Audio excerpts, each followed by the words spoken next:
Sony Pictures Entertainment, often abbreviated as SPE, is at this time a subsidiary of Sony Corporation of America, itself owned by the Japanese multinational Sony Corporation. In Culver City, the studio produces and distributes a large number of films under different labels, including Columbia Pictures, TriStar Pictures, and Screen Gems, and also develops television programs with Sony Pictures Television. Public figures indicate that Sony, the group, generates around $70 to $75 billion in global revenue at the beginning of the 2010s, and its movie television branch, represented by SPE, plays a strategic role in this vast organization. Leading Sony Pictures are Michael Linton, CEO of Sony Entertainment, and Amy Pascal, co-chair of Sony Pictures Entertainment and also co-head of the film department. They oversee the production of commercial films and television series, while maintaining multiple digital activities that depend dangerously on the servers taken down this morning. Cybersecurity experts and American authorities have been alerting since the early 2010s about the rise of cyber threats posed by criminal groups and sometimes supported by states. Some companies or institutions have suffered, before 2014, sensational attacks. One thinks notably of American multinationals that have been victims of data theft, or government bodies targeted by espionage intrusions. However, until then, no similar scale action had targeted a Hollywood film studio, especially for apparent reasons of cultural censorship.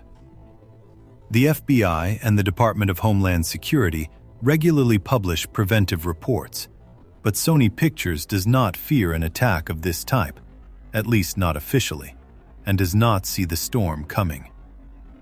No one imagines that a simple political satire could trigger what resembles a digital sabotage operation.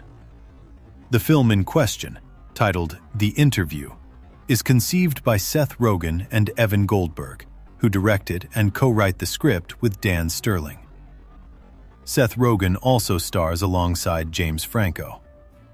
The story features two American journalists, not very serious, recruited by the CIA to assassinate Kim Jong-un during an interview arranged in North Korea. The producers choose to use the real name of the North Korean leader. This decision, somewhat daring in the geopolitical context, creates tension. North Korea does not delay in reacting, and as early as June 2014, its Ministry of Foreign Affairs officially denounces, through the KCNA agency, a merciless provocation. The statement speaks of an act of war and threatens retaliation if the film is released in theaters. North Korean Ambassador Ja Song-nam even sends a letter to the United Nations, reaffirming that this feature film amounts to a sponsoring of terrorism by the United States. International media widely relay these threats, highlighting that it is rare, even for North Korea, to directly designate a film as a casus belli. Despite these public reactions, everything seems to continue normally in Hollywood. Sony decides to classify The Interview as a big-budget satirical comedy, ready for a nationwide release at Christmas, one of the lucrative periods for American studios. Internally, some executives worry about the deliberate naming of North Korea, and that the scene of Kim Jong-un's death, apparently very explicit, could provoke an aggressive response. Emails circulate between executives, including Amy Pascal and other producers, expressing doubts about potential risks. However, nothing indicates, on the surface, the desire to cancel the film's distribution. No statement announces major changes, and the marketing team does its promotional work, convinced that the controversy could prove beneficial to attract the audience at the end of the year. As November 2014 approaches, the FBI's warnings still mention an increased cyber risk for American companies, but they remain general. Sony Pictures is not explicitly mentioned in these alerts, and no one then claims any intention to target the Culver City servers. Sony's internal systems are operating at full capacity. Messaging circulates, contracts, and sensitive data are stored on internal servers, and ongoing productions progress without visible disruption. The post-production, distribution, and human resources teams use these tools daily, without suspecting that malicious access might already be in place. Tension is rising. A few months earlier, North Korea had threatened merciless retaliation over the release of The Interview, and now Sony is experiencing an unprecedented cyber attack in Hollywood. However, at this moment, neither Sony nor the FBI can officially state that Pyongyang is responsible. Technicians are trying to inventory the affected systems, while management wonders, where does this cybercriminal strike come from? Why is the company being targeted with such precision? And above all, what do these guardians of peace really want? The first hours of this crisis are confusing. An entire studio comes to a sudden halt, not yet realizing that this attack, heralded by a digital skeleton, will soon shake much more than the entertainment industry. Quickly, a group presenting itself as the Guardians of Peace claims the attack through various channels. Initial statements come from file-sharing platforms and messages sent to certain media outlets. The tone remains vague. The GOP demand unspecified justice, threaten to release even more sensitive information, and demand that Sony comply with requests that are not clearly stated. At this stage, nothing explicitly links it to the film The Interview, although some analysts and journalists begin to suspect a connection with the existing controversy. Investigators, for their part, focus on the destructive aspect of the malware, capable of massively erasing data while siphoning off terabytes of information. As their investigations unfold, FBI agents discover disturbing similarities between this malicious software and tools already linked to North Korean operators. According to official statements that will come later, the attack proves to be sophisticated and requires prolonged presence on Sony's network before November 24th, indicating an intensive reconnaissance phase. As experts begin to piece these elements together, the first leaks appear on illegal download sites. Several unreleased Sony films become freely accessible. Annie, Still Alice, and Fury circulate outside any legal framework, catching initial promotional campaigns off guard. By early December, the situation worsens. The attackers release a flood of internal documents, from executive emails to payrolls and employees' social security numbers. Embarrassing correspondence, including between Amy Pascal and Michael Linton, tarnishes the company's image. Some exchanges contain surprising comments about actors or political topics. The press immediately relays these elements, although obtained illicitly, and Sony threatens legal action against news outlets that would disseminate this confidential information. Internally, the priority is to protect employees, particularly against potential identity theft. At the same time, the Guardians of Peace messages refocus on The Interview and clearly state that the film's release must be canceled. On December 16th, the group crosses a line by gravely hinting at the possibility of physical attacks against cinemas showing the satirical comedy. The Department of Homeland Security then publishes a statement to indicate the absence of solid evidence of an imminent terrorist threat, but nonetheless recommends caution. Major cinema operators in the United States, such as AMC or Regal, do not wish to take risks and remove the film from their schedules. Sony subsequently cancels the scheduled theatrical release a few days later, leading to strong public reaction. Some perceive it as a surrender of freedom of expression under the pressure of an anonymous threat, while the White House states that Sony's decision was not prompted by the government.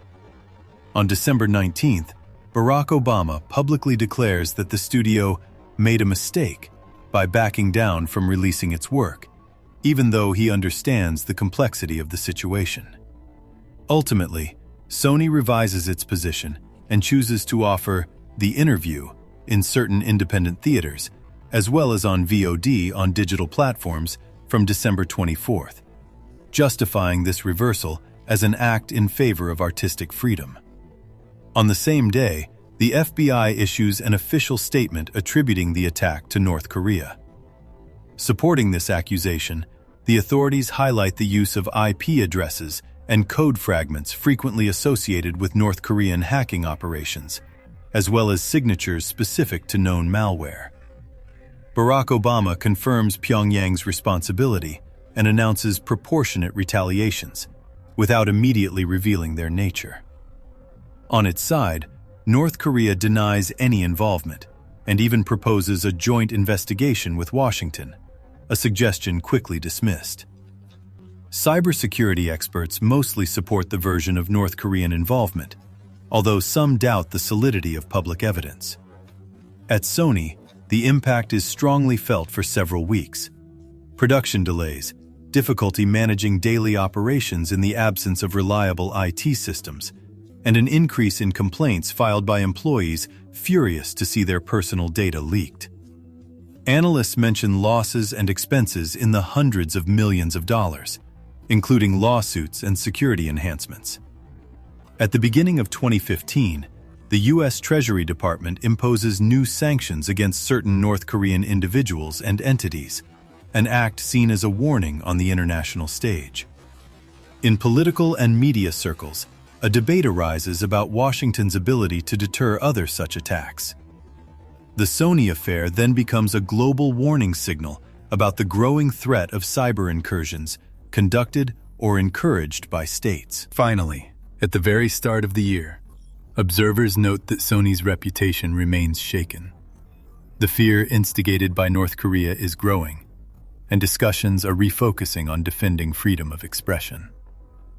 To understand the scope of this crisis, one must reconstruct in detail the network infiltration, the hasty internal decisions, and the strategy chosen by the U.S. government to sanction the regime suspected of orchestrating the attack.